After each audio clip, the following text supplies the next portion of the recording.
The act of sacrifice involves transmuting something of value into something else.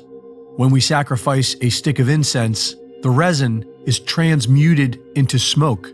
When we sacrifice our own time to serve others, our selfishness is transmuted into compassion. Sacrifice is a way to demonstrate devotion and dedication to God.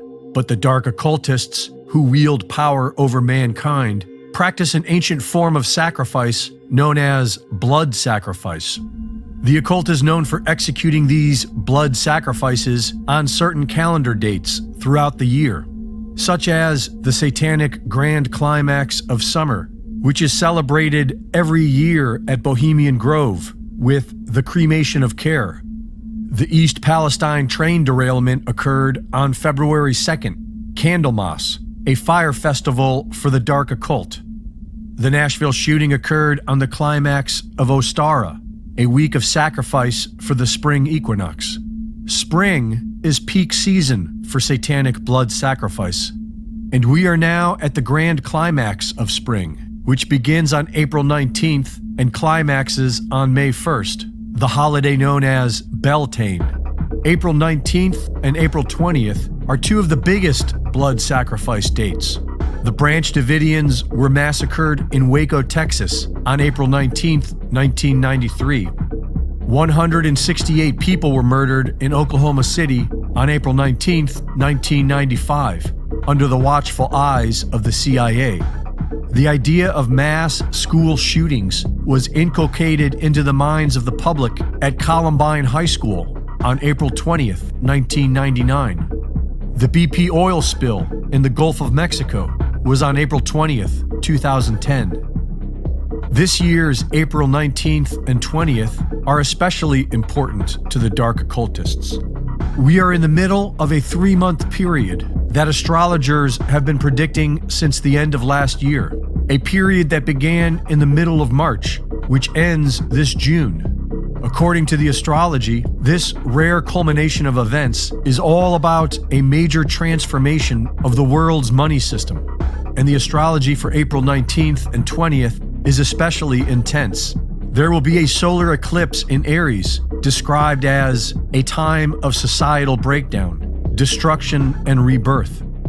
And the corresponding new moon has been described by one astrologer as a day that may be remembered for a long time to come.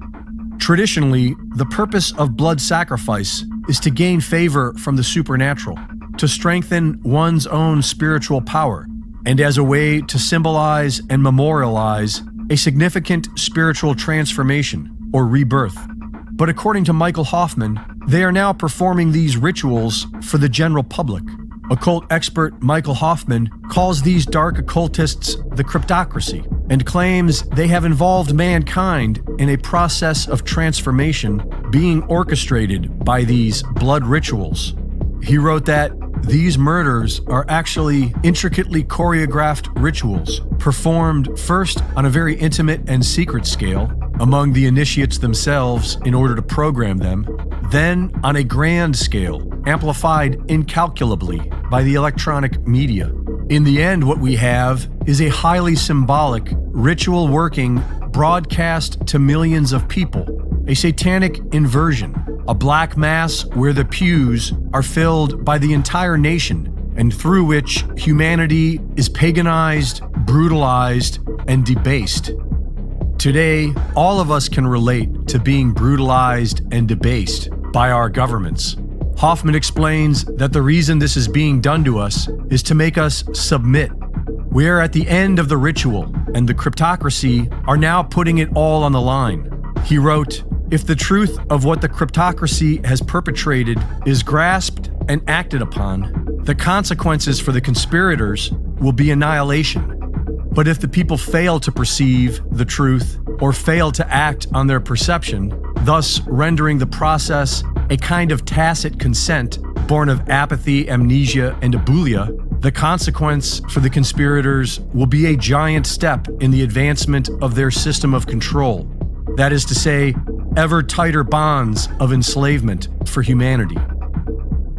Still more than a year away, but right now central Indiana is getting ready for the moment. Our sky will look like this. Central Indiana will be in the path of a total solar eclipse on April 8th, 2024. Now this map behind us is from the Indiana Department of Natural Resources, and it shows how we're in the zone of totality for this eclipse, where the sun will become almost completely dark. And we hope to show you that map in just a bit.